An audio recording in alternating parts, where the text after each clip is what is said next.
Hi everyone and welcome back to Creator Challenge feedback time for the month of September. Apologies for the late submission of this video, but been doing lots of stuff at the moment, so thank you so much for your patience. The October one is being reviewed now too, so look forward to the feedback from October coming very soon. So let's take a look at what this month was about. So this month I asked my Patron members to have a crack at trying to create a updraft like you would see in like a platformer game. This is a burst of air that will help the player up to higher levels and also soften any sort of fall damage they may suffer. So this is something that you often see in like platformers. So we're looking at platformer control more so over anything else, but we're definitely looking at that sort of thing over a realism or anything of that nature. We're also looking at how we communicate this to the player too, so they can clearly see and know what to expect coming from the asset in the game. So as always, we're looking for configurations, we're looking for efficiency in the code, and we're also looking at how it feels how it feels to play through it as well. So let's take a look and see what everyone done. So first up, we've got Evan Keting and his entry for the air vent, and let's take a look at what we got. So we've got different types of air vents by the looks of it, an angled one, an upward one. Let's take a look and see what they do. Okay, launches up straight in the air. Brilliant. And let me just test, can I move while I'm on it? Okay, I can move when I'm on it and come out of it, which is okay, depends on what we want to use it for, but let's take a look at this one. Okay, and that gives a nice bounce on top, which is what we want. And typically when you're on the air vent, these type of things are often used in like platformer games, and so when we're bouncing on top of this sort of thing, we kind of want it to like allow us to move around a bit. We want some freedom of movement. Now, whether you want freedom of movement when you're going up the vent, though, is totally up to you. That would depend on the game by game basis, but yeah, you can totally do that. Other things to be aware of as well is inertia. So if you're running through an air vent, do I want it to keep inertia? And it's things like that that would make good settings to have on your air vent, is to make it configurable in that sort of sense. Another thing we've got over here is the particle effect for this angled one. Now, I appreciate the angled attempt, that's really good, but obviously we want to make sure the particles are showing us the correct way of the angle direction, because the player won't see this box when it's in the actual game, so they'll see just the particles, and particles need to indicate which way they can be launched. So over here we can see I'm getting launched that direction, but the particles are going up. Now this is quite a simple fix. All you've got to do is go into your particle system and open it up. And inside your particle system, you'll have on your emitter, go to the emitter properties, and you'll tick on local space. And what that'll do is it'll respect any sort of rotation you have with it. And now you can see our particles are now going the right way. And it gives us a nice visual indicator for the player to show which way they're going to get launched at. But it's things like the angled one where that inertia setting would be good, because we don't want us to come out of the bottom of it. We want us to be launched with it. And I can keep on going forwards like this, and it won't make sense. It's better to have it like in no inertia to launch up. So let's take a look at the event itself, and we've got on the event graph, we've got an overlap, and we've got an end overlap for enter and exit event. On the enter event, we're changing the mode to falling. Okay, falling has correct animations and will automatically revert when we reach the ground again. Yep, okay, that's fair, that's fine. Another good one to put onto would be probably the fly. Oh no, flying. You could it'd be better to use the flying one maybe in this case. But no, that's fine. I'm happy with that. I understand reasons why you'd want that, because of the animation blueprints where you set up to receive the falling thing. So, but that's easily changeable. You can go and change that if you want. Okay, so here we're caching the gravity scale as it was, and then changing to have no gravity. Okay. Set velocity in the direction of the arrows. So these are the arrows. Okay, so we're getting the player movement, setting the velocity of the player movement. Okay, so a simple way of just changing the velocity of the character with no gravity on them. Okay, interesting. And I'm guessing the exit is just undoing that work. Yeah, brilliant.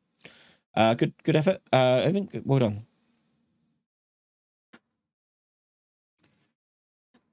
Okay, so next up we're looking at Jason Tar's entry for the Updraft event. Oh, we've got some nice sound effects going on. That's good. That's good. With that hovering at the top, which is excellent. I can move on top. Brilliant. Good job. And flying up. Moving a bit sticky at the top once you get to the top. It's a weird little thing to look at. We'll take a look at the code in a second. And the thing I want to check as well, I'm going to jump on top of it. Yep, okay. The sound seems to abruptly stop there too.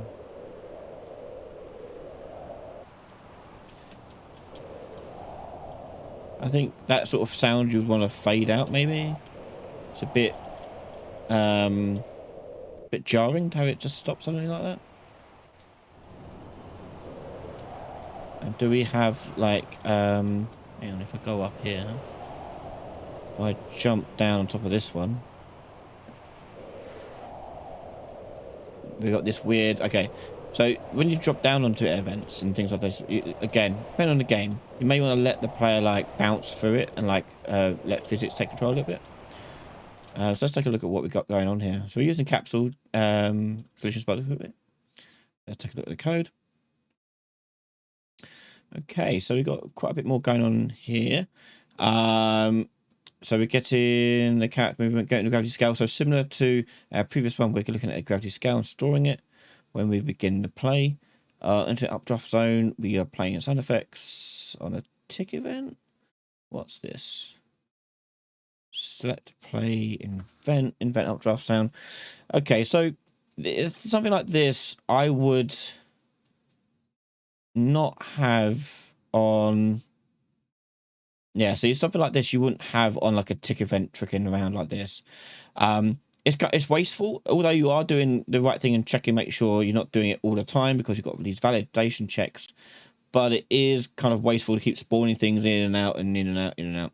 What you're better off doing is adding an audio component to your actor and then controlling the sound through there, or making use of things like meta sounds to also control the sound as well. But this sort of play stop thing, and this is why you're getting that sudden stopping noise probably as well, I'd imagine. So when we exit the sound, okay, let's have a look at how we actually are flying up the character. So when we begin overlap, we are then on exit, stop moving immediately.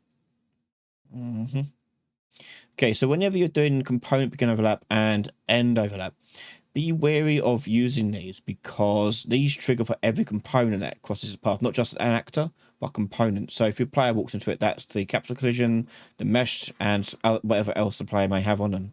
So if you're not using any of these overlap components or other components elements, you're better off just using the end overlap and actor. Oh, sorry, actor begin overlap and actor end overlap instead.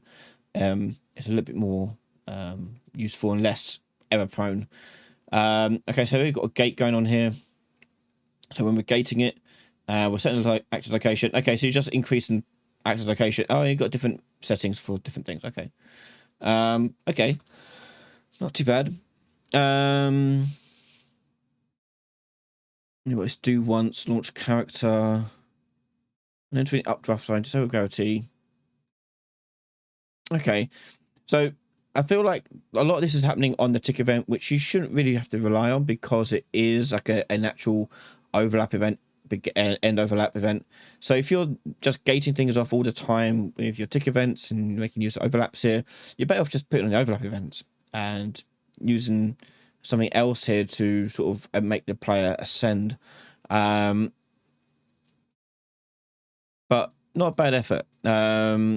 I'd say I think the biggest thing you should be looking at is the audio effects you're doing.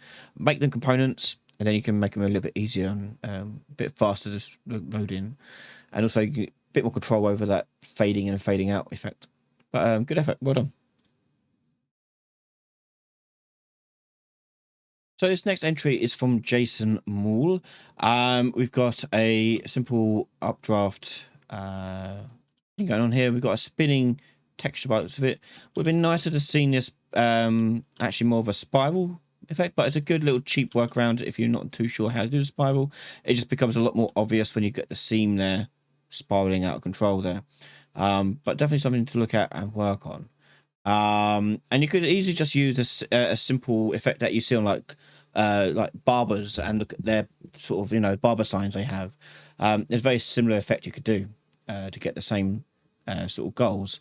So let's take a look what we've got in here. So we've got lift force of 300,000 is active, base visible or not visible, base walkable or not walkable. Okay.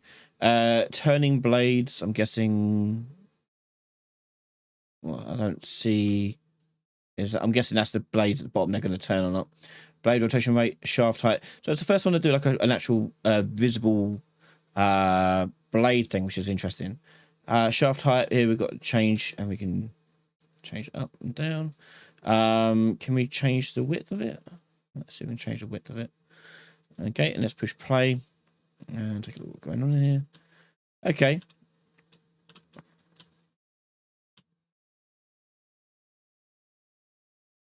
I like it. I think the inertia issue is even more prevalent in this one, because I can just keep running right through it and not gain any much lift. Like, lift is additive in this case, and the problem with that additive lift is that if my inertia is still going, I'm probably going to exit the draft before it lifts me up high enough. So something to think about is how you can slow down the inertia of the character when they enter it. So let's take a look at your code and see what you've done here. So we've got the tick event again being used, is active, 10 blades, and base visible, true. So these sort of things where you're making things visible and not visible, these are better off used for things in the like construction script to, oh wait, no, you have got them visible. Okay, so what are you doing with this then? Base visible is true and true, blades relative rotation. Okay, I see what you're doing. Yeah, so the blades thing is not too bad. You should probably look at doing a method like using material offsets. Maybe you can do that in a lot cheaper way, but that's not too bad. I can leave that as is. Just be aware that anything on the event tick is frame rate dependent, so the faster the frames go, the more they're going to spin, basically. So do be aware of that. Keep that in mind. Is occupied, so I'm guessing that means when we overlap it. Yep. Again, referring back to our component begin overlap, it might be better off if you're using just other actor is to use the actor begin overlap instead, because that's all you need, and it won't trigger multiple times, because this will trigger multiple times. Okay, so do be aware of that.